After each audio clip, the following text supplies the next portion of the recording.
Hello, listeners.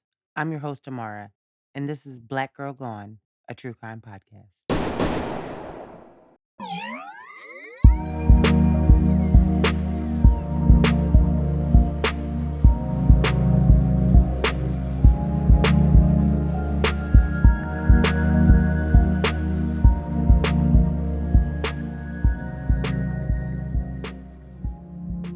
On this episode of Black Girl Gone, we share the story of Kierra Coles from Chicago, Illinois, a beautiful 26-year-old pregnant woman who disappeared on October 3rd, 2018, after she called out sick from work. 3 years later, there is still no trace of Kierra, and her family is desperate for answers. This is Kierra's story. In the fall of 2018, Kira is a beautiful, vibrant 26-year-old who is just beginning to spread her wings. Kira had begun working for the post office back in 2015, where she worked as a mail carrier. Kira had recently moved into her own apartment on the south side of Chicago, and she just purchased a car. So, by all accounts, at this moment in Kira's life, she was a happy young woman whose life was really just beginning to take off. She was a typical 20 something. She was active on social media, especially Snapchat, according to her mother, Karen. Kira even has a boyfriend at this time. His name is Josh, who she's been with for about 6 years. So life is really good for Kira at this time. Around that same time in 2018, Kira finds out that she's pregnant. And although her and Josh's relationship had been kind of on and off over the past 6 years, Kira was happy about the pregnancy. Kira's father had even told NBC's Dateline that she was excited to be a first time mom. So, according to Kira's mom, Karen, Kira had planned this pregnancy. So, it was something that she really wanted. So Karen Phillips is Kiara's mom. And by all accounts, Kiara was super close to her mom. Kiara spoke to her mom like every day. So that is why, according to Karen, when she didn't hear from Kiara all day on October 3rd, 2018, she suspected something was wrong. Kiara had taken off work on October the 1st and October the 2nd to take care of some personal business, which included her first doctor's appointment, which we all know if you've been pregnant before, like the first doctor's appointment is really a big deal. So, and she was going to hear the baby's heartbeat, which is also a really big deal for, when you're pregnant. So just a little tidbit. When I first began to research this case, multiple news reports stated that Kiara had went missing on October 2nd. And even if you look now, like there's still news articles that say she went missing on October 2nd. But that is widely disputed by other reportings, including interviews done by her family. And so what we know is that Kiara actually went missing on October the 3rd. So again, Kiera, according to mom Karen, took off those first 2 days in October. Apparently, one of those days, of course, was for that October 2nd doctor's appointment that Kiera was having to hear the baby's heartbeat for the first time. So Karen actually spoke to Kiera on October the 2nd. And, Kiera was happy. She told her that she heard the baby's heartbeat for the first time. So she was excited. Kiera also tells Karen that Josh will be coming over later that night. And so everything really seems normal. Kira was also seen by her friend Makita Bryant, who tells Fox 32 that she saw Kira that day and that Kira had gone to the doctor's appointment and that she had also gone to the WIC office. So, for those who don't know what WIC is, WIC stands for Women, Infant, and Children. It's a program where you will go and they will give you vouchers, and then you can go to the grocery store and you can get formula, you can get baby food, fruit, vegetables, things like that for the baby. So the fact that Kiara is, going to her doctor's appointment and then going to the WIC office indicates to us once again that she's excited and that she's preparing for her pregnancy and for the baby to come. So October 3rd, everything seems normal. Kira's mom hasn't heard from her that day. And when she attempts to call Kira, her phone is going straight to voicemail. So after a full day goes by, on Thursday, October 4th, Kira's mom, Karen, still hasn't heard from Kira. Her gut starts to tell her that something isn't right. She hasn't spoken to her since Tuesday at this point, and her daughter's phone is still going straight to voicemail. Now, according to Kara's mom, in an interview that she gives to a local radio station a few days after Kara goes missing, she said that after not hearing from her daughter, she said that she didn't want to overreact, so she waited. She actually went to work and decided that she would go over to Kara's apartment to check on her during her lunch break. Kara's phone, of course, at this point is still going to voicemail.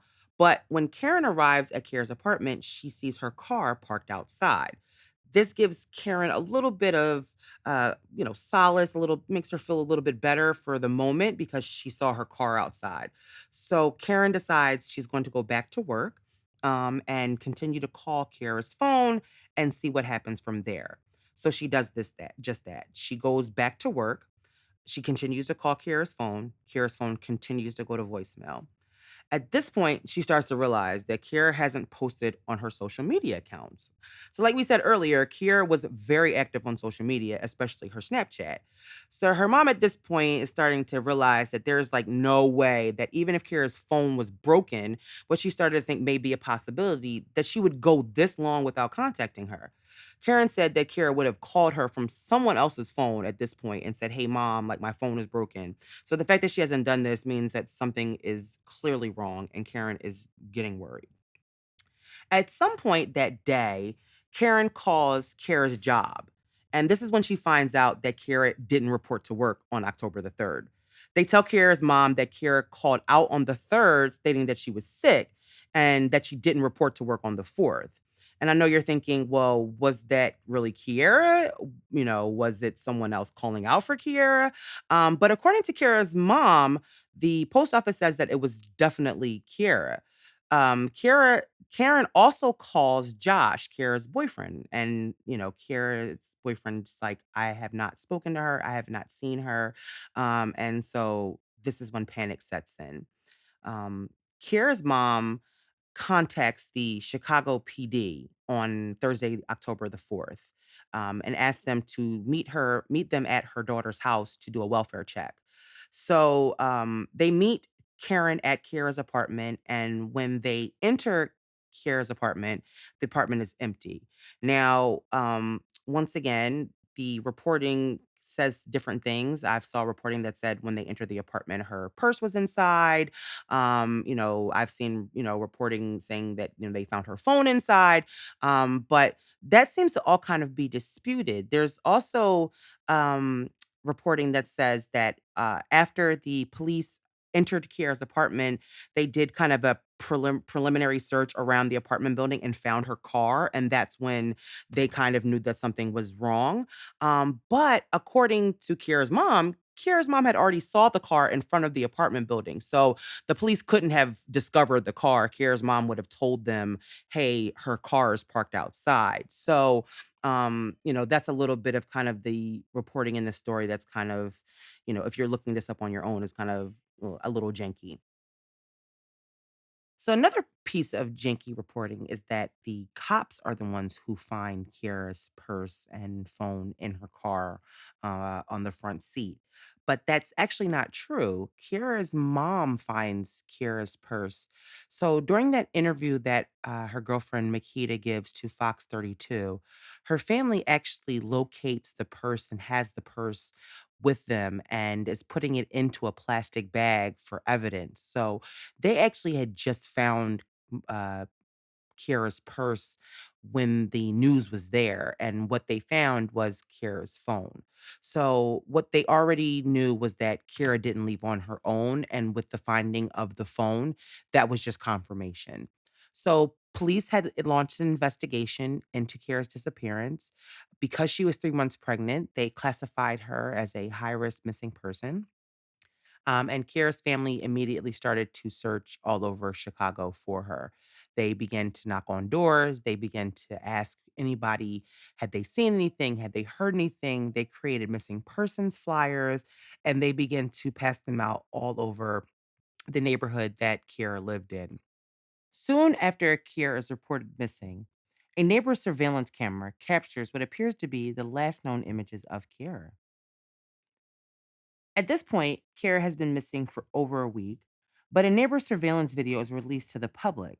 And this video shows a young Black woman walking down the street where Kiera's apartment is located. Now, this video is not the best quality, but what can be seen is that the young woman in the video is wearing a postal uniform. Now, this video is stamped for October 3rd at 11:45 a.m., the day before Kiera is reported missing by her mom. The video is alarming for several reasons. First, the woman in the video is wearing a postal uniform. But why would Kiera be wearing her uniform at 11:45 when she called out sick that morning? And the video also shows her walking past her car, which is another red flag. And when we go back to some of the discrepancies in the reporting, one of the things that I saw in one of the articles was that her lunch was found in the car. So at the time, this lends to a theory that something is really wrong. Like we see Kara on the video, we see her in her uniform and her lunch is packed, but she's walking past her car on the morning that she's called out sick. So this, obviously doesn't really make any sense. So once the video hits the media, the public starts to take notice of this case, and Kira's story begins to gain national attention. But of course, with the introduction to the world also comes rumors and suspicions about what happened to Kira and who was responsible. Almost immediately after Kira's story becomes national news, people start to look at the boyfriend, Josh. So, a little background about Josh and Kiera's relationship. According to Kiera's friends and family, Kiera and Josh had been dating for about 6 years at the time that she went missing. And Josh and Kiera had had an on again, off again relationship, which is not like uncommon if they had been together for 6 years. Like she was younger when they started dating, and relationships go through things. But um, apparently, during some of those off times, Josh ended up having children, which I'm sure kind of complicated the situation, with another woman. But by all accounts, the things were fine between the couple in the weeks leading up to Kira going missing. And as I said, this pregnancy was planned. So Kira was excited. But because Josh never gave any interviews, we don't really know how Josh may have felt about the baby. And, reminder, this would have been Kira's first child, but Josh was already a father to more than one child. So, he may not have been as excited, but I mean, you never know. Like he could have been just as excited, but like I said, there's no interview from Josh. There's no explanation from him, so we don't really know how he felt about it. And I couldn't find anything from Kiara's family maybe saying how Josh may have felt about the pregnancy or if he was equally as excited as Kiara. So Josh is considered a person of interest really early on in this investigation, which is typical in these cases because the significant other is usually the first suspect. But Kiera's family does not think that Josh had anything to do with Kiera's disappearance. In the interview with the local radio station 2 weeks after she went missing, Keisha Phillips, Kiera's sister, said that she didn't think that Josh had anything to do with it, and she didn't believe that he was involved in any way. And she didn't agree with the rumors surrounding Josh and, his family was being accused and, they were apparently being attacked on social media. But she didn't believe that he had anything to do with her disappearance. Now, one of the reasons the public was so focused on Josh had to do with his relationship with his children's mother. So, apparently, Josh and the mother of his children weren't just co parents. It's revealed that Josh and his children's mother were actually in a relationship that might have, and she might have also been pregnant. Now, this comes in the wake of Kira's disappearance and, internet sleuths and, internet detectives, and they're trying to find out what happened to Kira, and they end up kind of discovering this information. Now, we have been unable to independently confirm this part of the story about whether or not she was pregnant at the time or whether or not they were actually in a relationship. But Josh's behavior throughout the course of this investigation does not scream devastated boyfriend. And we'll come a little bit back to that later on. It's now been 2 weeks and Kiera is still missing. The South Side Chicago neighborhood where she lived is covered in missing person flyers with Kiera's face and description. Her family has been holding vigils and speaking to the media in an effort to keep Kiera's story out there. But her family is getting more and more worried as the days and weeks go by with no signs of Kiera. So we haven't talked much about Joseph Coles, but he's Kiera's father, and he was a distraught father who had been actively searching for his daughter. He was traveling from Wisconsin, where he'd been living at that point, to Chicago to assist in the searches. And, at this point, with Kiera missing for over 2 weeks, he had started sleeping in his car outside of Kiera's apartment. And, it's October in Chicago. I assume it's cold at night. She lives on the south side. It's not the best neighborhood, so I assume there's some dangers, and so the fact that he's sleeping in his car outside of her apartment just shows how dedicated he is to his daughter.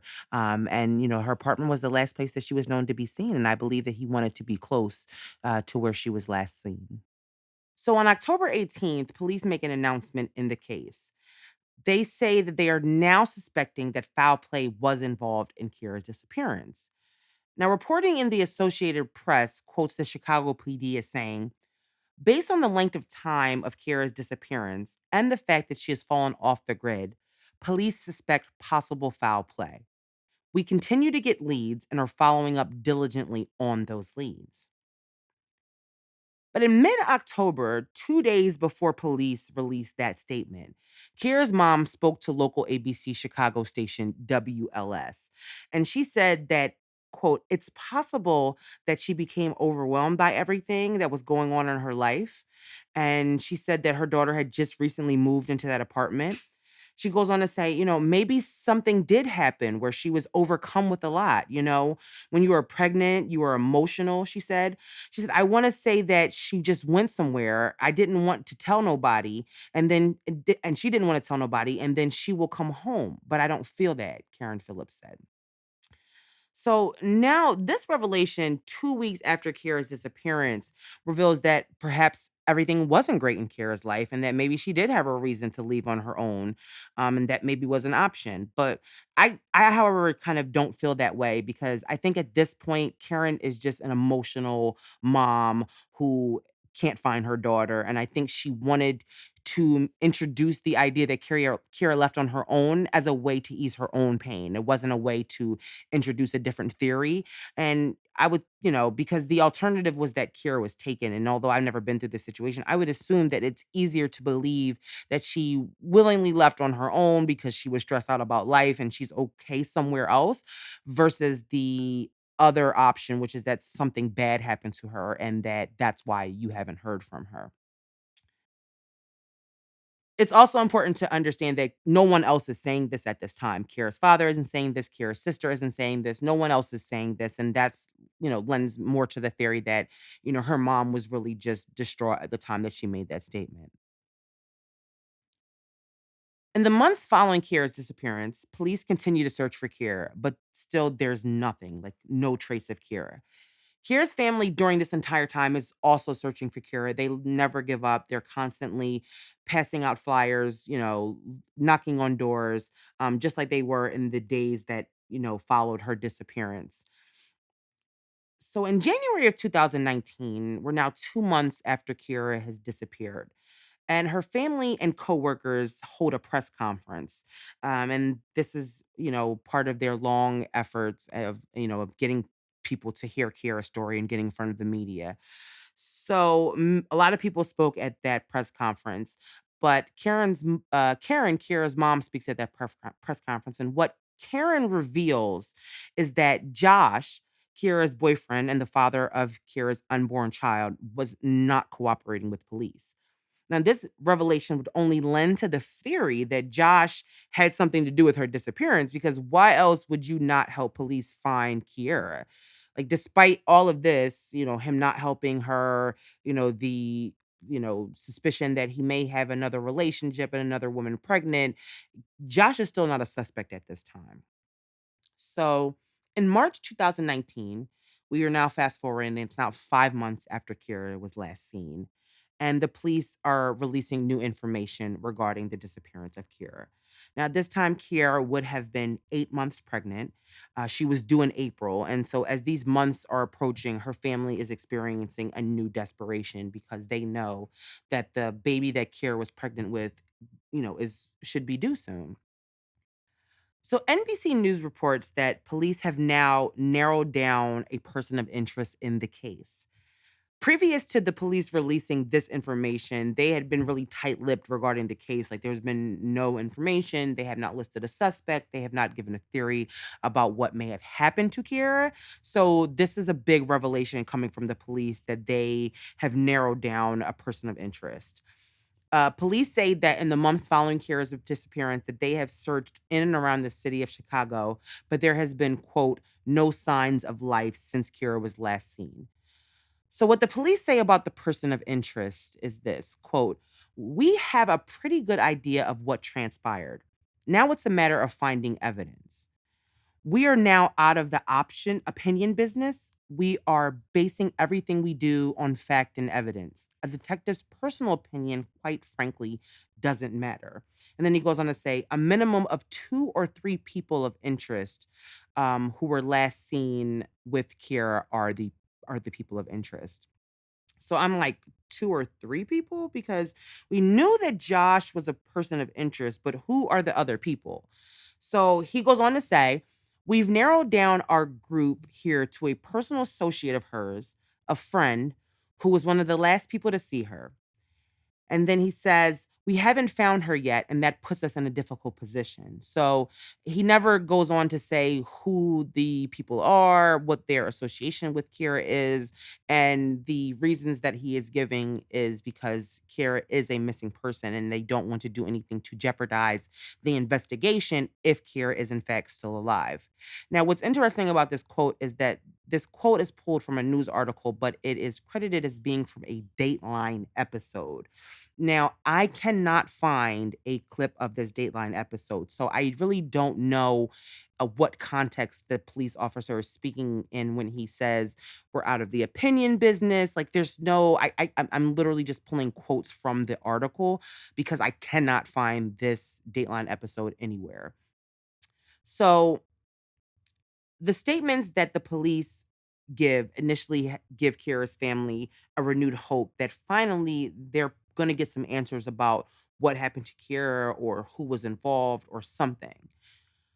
But April 23rd comes, and that was Kira's due date. And what should have been a joyous occasion for Kira's family welcoming a new life is instead a painful reminder that Kira and her unborn baby are still missing and they still do not have answers. Despite the police's statements in March about the people of interest, no arrests have been made, and the family is getting very few answers from the Chicago PD. And with each day that passes, the pain of not knowing what happened to Kira grows deeper for her friends and family. However, Joseph, Kira's dad, who quit his job and is now living in Chicago, is quoted as saying in an article in the Chicago Sun-Times, all I can do is keep hope alive. I take my grandkids, we pass out flyers every day, we don't miss a day. By the end of the summer of 2019, Kira's family has not gotten any answers, and the police have still not said what the evidence is and who these people are of interest are. And what they're saying is that they don't have any evidence to support arrest. But they also are not identifying who these people are. The public doesn't know. And we're not really clear if the family knows at this time, if they're telling the family, but what we're getting from the family is that they're getting very little information. So it's hard for us to believe that they even know who these people of interest are. As we quickly approach the 1 year mark of Kiera's disappearance, the police didn't have any more updates concerning Kiera's case, and the case seems to be getting cold. So, what do we think happened to Kiera? What do we know at this point in Kiera's case? Well, we do know that there are issues with Josh. We know that he is not cooperating with police. We know that he potentially had another relationship and that that woman was also said to be pregnant. We don't know if that's just a red flag or if Josh is guilty or if he's just guilty of being a really bad boyfriend. And those are the things that we do not have answers to. And with Chicago PD not releasing any information, those answers kind of go, unanswered. We also learned that at some point, Josh leaves Chicago and moves. And guess who Josh moves with? His child's mother. So not only does Josh not help Kira's family, but he also moves out of town with the mother of his children, which again lends to the theory that Josh and his children's mother were indeed in a romantic relationship. Like, it's not just typical that you up and move out of state with your children's mother after your pregnant girlfriend goes missing if there's not something that was already kind of in the works before that. So, internet detectives have long thought that Josh and his children's mother were both involved in Kira's disappearance. There have even been rumors that the surveillance video showing Kira that day was, in fact, Josh's baby mama dressed in Kira's uniform to throw the police off when they went looking for her. So, could this woman, the baby mama, the children's mother, the girlfriend, could she be one of the 2 or 3 people that are considered a person of interest in the case? And then we also remember have her friend, Makita, who had given the interview to Fox 32, and she admitted that she was one of the last people to see Kira. So is she also one of those people that is included in, the interest, the people of interest? And I mean, we don't have any evidence that she had anything to do with it, and maybe she would just be involved because of her proximity to the timeline. But once again, none of these theories have been proved. These are all speculation. They're all rumors. And since no one has been arrested, we really have no idea or no, what happened. Nobody's been named as a suspect, and nobody has really been named as an official person of interest out of that announcement. So we really don't know what happened. So there are also kind of some crazy theories surrounding Karen Phillips' boyfriend, which also like never panned out, and the police ruled him out really, really early on in the process. So, you know, like I said, this case went public and it caught on. And like I said, when that comes, a lot of rumors and speculations and articles and threads and things like that. So there was a lot of information out there that's just kind of unverifiable and we don't know if it's true or not. But we feel like it's important to, add it because they're theories of the case. And as the 1 year anniversary of Kira's disappearance comes and goes, Kira's family once again reaches out to the media in a effort to bring renewed attention to Kira's case in hopes that after all this time, someone would be ready to come forward with information. Kiera's family held a candlelight vigil at the post office where Kiera worked and once again pleaded to the public for help and any information about where Kiera is or her last whereabouts. And at this point, Kiera's case is still open, but police don't seem to have any new information regarding where Kiera is. And Kiera's mom still believes in her heart that Kiera is alive. She tells Fox 32 in October 2019 that, quote, until they show me a body, I believe she's alive. So we fast forward to 2020. And 2020 brought with it a lot of things, a pandemic and an election. But for Kiera's family, 2020 brought to them another year with no answers. The year goes by. April, the month Kiera might have given birth, passes. They should be getting ready to celebrate Kiera's baby's first birthday, but instead, Kiera's family is still searching for Kiera and her baby. So in July 2020, Kiera's family gathered outside the police headquarters to demand answers. Kiera's family is angry at this point, understandably, because they haven't gotten any answers about Kiera's case. At this point, she's been missing for almost 2 years. They don't know anything, and they are frustrated with the police. And Kiera's father has said that no one is helping them. So he says, quote, they keep telling me that they are watching these people and they've got these people under surveillance, but they're not filling me in on nothing. And, that kind of has been a theme for the past few months in this case where their family is saying we're not getting any answers from the police. So the initial reports state that the police were suspending Kiera's case and they sent this email to the Chicago Tribune. And their reasoning was that they had exhausted their leads. But then the Chicago PD comes back later and clarifies the statement and say that they were in fact still working on the case along with the post office inspector general and the FBI. And they state that Kiera's case remains a high risk missing person with potential foul play suspected. But Kiera's family is not satisfied with this. Like, this is not that them just saying this, the confliction between is it closed, is it not closed, is, who they're working with is not satisfying to her family. And once again, they're their position is that they have not received any information about what has been going on with their daughter. So, in September 2020, Kira's family and a local activist hold a birthday party for what would have been Kira's 28th birthday. And the local news station covers the event. And once again, Kira's family is pleading with the public for answers, any leads, any information about what happened to their daughter, and what happened to Kira. So in February of 2021, after months with no new information, there was a break in the case, but I don't think it's gonna be the one that you expect. So, Karen Phillips gives an interview to local NBC5, and in this interview, Karen reveals that the surveillance camera footage that had been used in almost every single news story about Kara's disappearance and used actually on her missing person flyer was not Kira. She told NBC5 that after 2 years, she was ready to disclose the truth about the video. According to Karen, she knew almost immediately after she saw the video that that was not her daughter.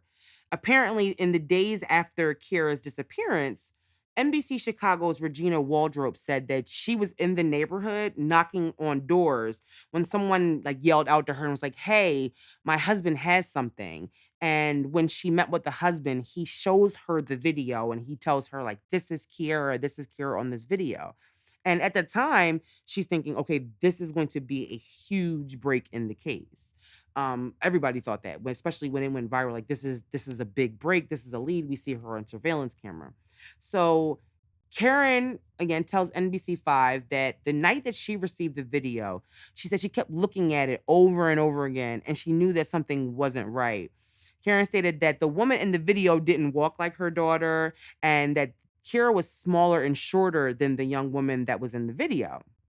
So the next day, Karen says that she goes to Chicago PD to talk to them about her concerns that the images in the video are not Kira. And the Chicago PD confirms that it's not Kira in the video. But Karen says that the Chicago PD tells her not to say anything. And apparently, the young woman that is seen in that surveillance image was another young woman who lived on Kiera's block and also happened to have worked for the post office. So it was really just a coincidence. And Karen said that she was afraid to say anything because she didn't want to jeopardize the case. And the police told her not to say anything. So she just didn't say anything. But this raises some serious questions. Like, why did the Chicago PD tell Karen not to say anything about the video not being Kiera? Like, that seems really strange because if that's not Kiera, that does not help the case at all. Like, it only helps if that's actually Kiera. So, why are they instructing her not to say anything? And if that's not Kiera, how does that obstruct the investigation? Because that wasn't her to begin with. So, what was the motive behind that? Like, why did they want to do that? We really don't know. And Kiera's mom doesn't have an explanation. She just knows that they told her not to do it. And, it's alarming because it might have thrown somebody off. Like they may have thought that they saw her on that day, but the video may have made them think, oh, maybe that wasn't her, or maybe that, like, so that's what I'm saying. Like, it's really weird for the cops to intentionally put out false evidence about a missing person case. But, anyway, so Karen also reveals that there are two surveillance videos from that night. Once again, brand new information. And they are from the night of October 2nd. And that is the last day that Kara was seen or heard from. So Karen says that the first video was captured on a neighbor's surveillance camera. Again, I'm not sure if it's the same neighbor or a different neighbor, but another, a neighbor's surveillance camera of Kiera and her boyfriend Josh leaving Kiera's apartment and getting into separate cars. Now, the second video was obtained by the police, and it shows Kiera at an ATM withdrawing $400 and giving it to Josh. However, the police won't confirm the existence of either one of these videos, but this is coming straight from Karen.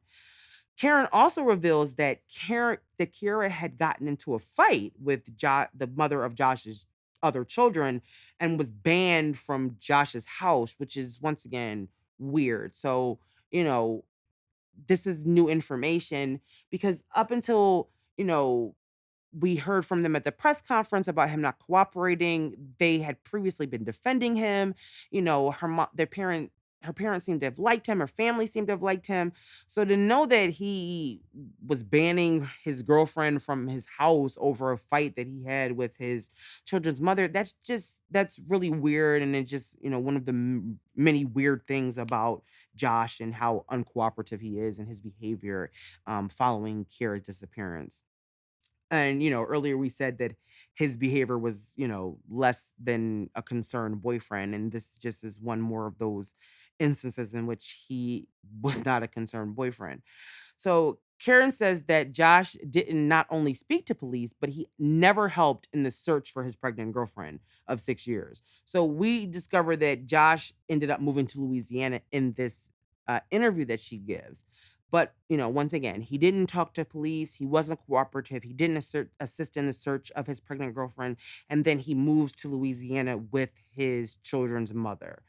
So the police say that, you know, Kira's case is still active and they continue to work with the local post office inspector, but there have been no new leads in Kira's story. And it's still a mystery. It's hard to understand that in a case that has so much, it actually has so little. Kira disappeared without a trace and left her family devastated without answers. And the baby that Kira was pregnant with would be turning two soon. So the fact that there's no information about Kira's case, no suspects' names, and they seem to be no closer to finding out what happened to her, is no absolutely devastating for her family. It's important that we keep this case relevant. Kira deserves this, her baby deserves it, and her family deserves it. Like they deserve to know what happened to Kira, good, bad, or indifferent. Like they need to know. And if, she's no longer here, they deserve to be able to lay her to rest. If she is here, they deserve to have answers.